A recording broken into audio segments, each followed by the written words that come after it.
Capek banget. Nah, apa di? Ya itu mas, capek bosen di rumah.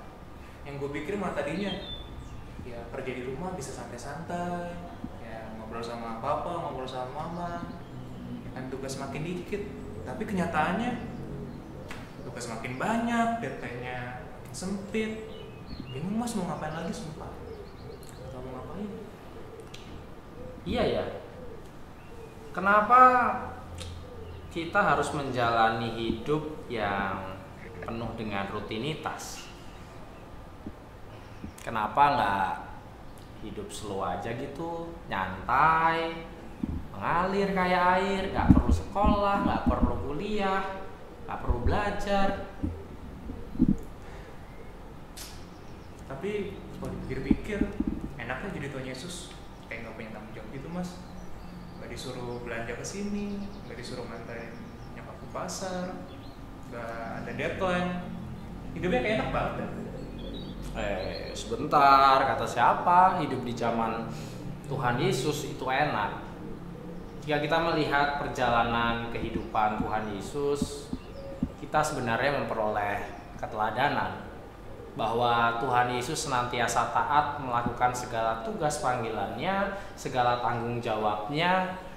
Buktinya karyanya yang memberkati, karyanya yang meneguhkan, karyanya yang membebaskan dan menghibur juga Tuhan tetap lakukan, bahkan bermanfaat bagi orang lain.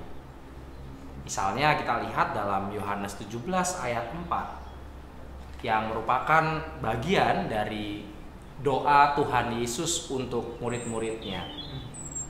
Tuhan Yesus menyatakan bahwa Ia mempermuliakan Allah dengan menyelesaikan segala pekerjaan yang diberikan oleh Sang Bapa.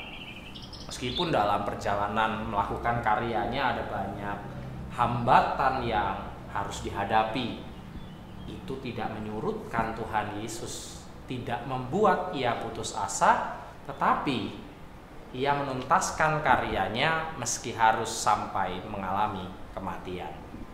Jadi menyelesaikan tugas panggilan dalam setiap peran yang kita jalani dengan penuh tanggung jawab di hadapan Tuhan kayaknya udah dari dulu deh. Dan menurut Tuhan Yesus, kalau kita baca dalam Yohanes 17 ayat 4, itu dilakukan dan merupakan wujud dari mempermuliakan Tuhan Allah. Berarti sama aja dong ya. Berarti di zaman Tuhan Yesus pun udah ada tanggung jawab yang seperti itu berarti. Iya, kan memang tanggung jawab itu diperoleh dari kebebasan manusia yang sudah diberikan Allah. Kalau kita perhatikan konteks Yohanes secara utuh, nampaknya itu yang coba beberapa kali ditonjolkan di dalam Injil Yohanes. Penekanan pada tanggung jawab yang bermula pada pandangan bahwa manusia bukan lagi hamba, tetapi sebagai sahabatnya. Nah, percaya lihat nih, kita buka di Yohanes 15 ayat 15. Nah, di sana dikatakan, "Aku tidak menyebut kamu lagi hamba, sebab hamba tidak tahu apa yang diperbuat oleh tuannya. Tetapi aku menyebut kamu sahabat, karena aku telah memberitahukan kepada kamu segala sesuatu yang telah kudengar dari Bapakku." Maksudnya gimana mas? Ya, jadi karena saat ini kita sudah dianggap sebagai sahabat, kita dipandang oleh Allah mampu, serta kita juga dipercaya untuk meneruskan segala tanggung jawab pemeliharaan dunia ini. Makanya saat sekarang kita hidup di dunia ini, kita mengemban tugas tanggung jawab yang berbeda-beda dalam setiap rutinitas kita. Oh, jadi yang aku pikirkan tentang tanggung jawab dan rutinitas itu sebenarnya bukan sebagai beban ya, tetapi sebagai kehormatan yang berasal dari Tuhan mas, kalau kayak gitu.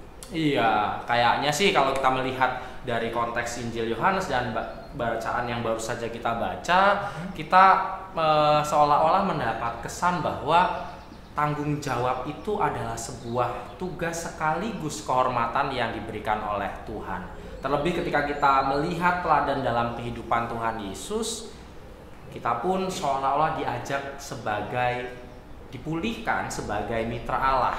Sama seperti tujuan penciptaan manusia pertama yang bersama-sama Allah merawat bumi dan kesejahteraan, bukan bagi dirinya sendiri, tapi bagi dunia. Saat ini kita pun diajak untuk merasakan dan menerima anugerah sebagai mitra Allah di dunia ini. Nah, kalau gitu Mas, di tengah pandemi kayak gini, kira-kira bentuk tanggung jawab apa yang bisa kita lakukan ya? Nah, ini yang mungkin perlu kita diskusikan dalam keluarga dan di wilayah-wilayah, dengan melihat bahwa tanggung jawab adalah sebuah kehormatan. Kira-kira di masa ini apa tanggung jawab yang bisa kita kerjakan, kita lakukan bagi keluarga, lingkungan, dan dunia ini?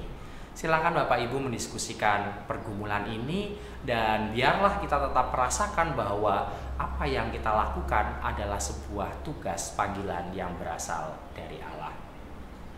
Tuhan Yesus memberkati kita. Selamat berdiskusi.